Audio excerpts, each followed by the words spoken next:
అని చెప్పి ఎక్కడికక్కడ పోలీసులను పెట్టి పోలీస్ పహారాలో ఎరువుల దుకాణాల దగ్గర మరి ఎరువులు పంచే దుస్థితిలో ఇవాళ ప్రభుత్వం ఉన్నది.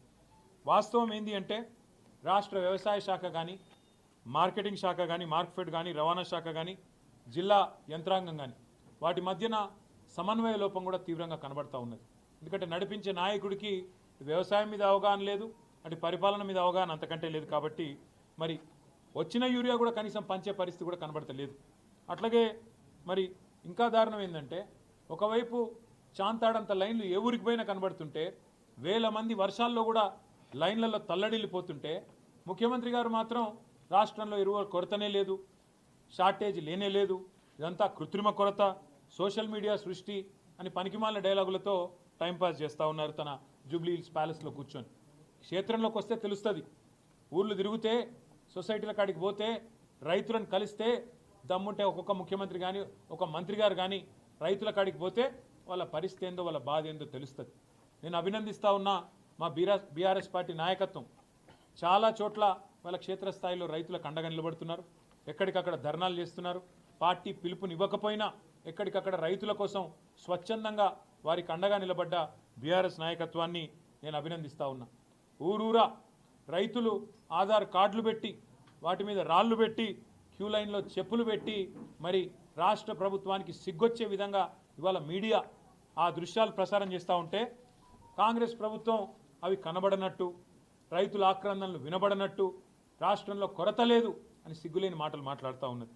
మొన్నటిదాకా విత్తనాల కొరత, తర్వాత సాగునీటి సంక్షోభం, కరెంటు కోతలు మరొక వైపు, కొనుగోళ్ల లేమి మరొక వైపు, ఇప్పుడు ప్రస్తుతం ఎరువుల కొరత.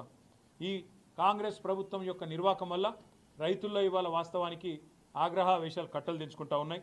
తిట్టని రైతులేడు ఈ ప్రభుత్వాన్ని, తిట్టని రైతులేడు, శాపనార్థాలు పెట్టని మహిళా రైతులు లేరు, వారి కుటుంబ సభ్యులు లేరు. ఒక ఎకరానికి ఒక ఆధార్ కార్డు మీద ఒకటే బస్తా అని చెప్తుంటే ఇవాళ అవస్థలు పడుతున్న రైతులు, రైతు కుటుంబ సభ్యులు. మొన్న నల్లవెల్లి అనే ఊరు, మన పరకాల దగ్గర నల్లవెల్లి అనే ఊరు, ఆ గ్రామంలో మా మాజీ ఎమ్మెల్యే ధర్మారెడ్డి గారు చెప్పారు మాకు, ఒక రైతు తన భార్య పేరు మీద, తన కొడుకు పేరు మీద ఉండే ఆధార్ కార్డులు కూడా తీసుకొని 3 బస్తాలు తీసుకున్నాడు. తీసుకుంటే నాన్ బెయిలబుల్ కేసు పెట్టి, వాళ్ళ కుటుంబ సభ్యులే, వాళ్ళేం దొంగలు కాదు, వేరే వాళ్ళకి తీసుకురాలే, వేరే దొంగతనం చేయలేదు, నాన్ బెయిలబుల్ కేసులు పెట్టి ఇవాళ జైల్లో ఆ రైతును పంపిన దుర్మార్గమైన ప్రభుత్వం ఇవాళ రేవంత్ రెడ్డి గారి ప్రభుత్వం. ఇంత జరుగుతున్నా రేవంత్ రెడ్డి గారు మాత్రం పత్తా లేరు, కనీసం ఈ అంశం మీద మాట్లాడతలేరు. ఎక్కడ పోయిండో, ఏం చేస్తున్నాడో రేవంత్ రెడ్డి గారు, ఆయన ప్రభుత్వం చెప్పాలని చెప్పి నేను కోరుతా ఉన్నా. 24 గంటలు బురద రాజకీయాలు, బురద జల్లడం తప్ప రైతులకు పనికొచ్చే ఒక్క పని కూడా ఈ ప్రభుత్వం చేస్తలేదు అనేది వాస్తవం. ఇంకొక అనుమానం కూడా మాకుంది, కాంగ్రెస్ నాయకులే చాలా మంది చాలా చోట్ల బ్లాక్ మార్కెటింగ్ కూడా చేస్తున్నారనే అనుమానం కూడా మాకుంది. లేకపోతే ఇంత షార్టేజ్ రాదు. కేసీఆర్ గారు ఉన్నప్పుడు 10 ఏళ్ళు ఎన్నడూ ఒక్కరోజు కూడా రైతుకు అవస్థ ఉండదు ఎరువుల కోసం. కాంగ్రెస్ రాగానే ఎందుకు స్టార్ట్ అయింది ఇట్లా సడన్గా? బఫర్ స్టాకులు పెట్టుకునే విధానం కానీ, ఇంకోటి కానీ, ఆ నైపుణ్యం కానీ అధికారులకు ఉంది. అధికారులను పనిచేయనిస్తే వాళ్ళు బ్రహ్మాండంగా చేస్తారు. కానీ మా అనుమానం అయితే ఖచ్చితంగా ఈ బ్లాక్ మార్కెటింగ్ ఏదైతే జరుగుతున్నదో, ఇవాళ బ్లాక్ మార్కెట్లో ఎరువులు అమ్ముతున్నారో దాని వెనుక కూడా కాంగ్రెస్ వాళ్ళు ఉన్నారనేది మా అనుమానం. ఈ విషయంలో కూడా రైతులు అప్రమత్తంగా ఉండాలని చెప్పి కూడా మేము కోరుతా ఉన్నాం.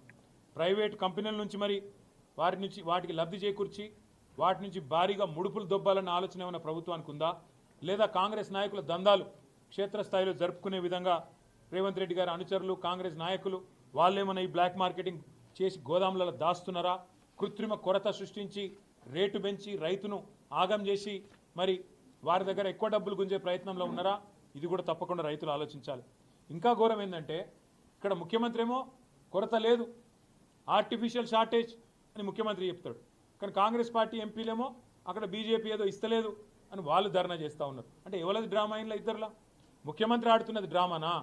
కాంగ్రెస్ ఎంపీలు చేస్తున్నది డ్రామానా? ఏది డ్రామానో కూడా రైతులు ఆలోచించాలని చెప్పి నేను కోరుతా ఉన్నా. 51 సార్లు రేవంత్ రెడ్డి గారు ఢిల్లీ పోయారు. 51 సార్లు పోతే కూడా ఈయన ముఖం చూసి కనీసం 51 బస్తాల ఎరువులు కూడా ఇవాళ కేంద్ర ప్రభుత్వం మంజూరు చేయలేదు.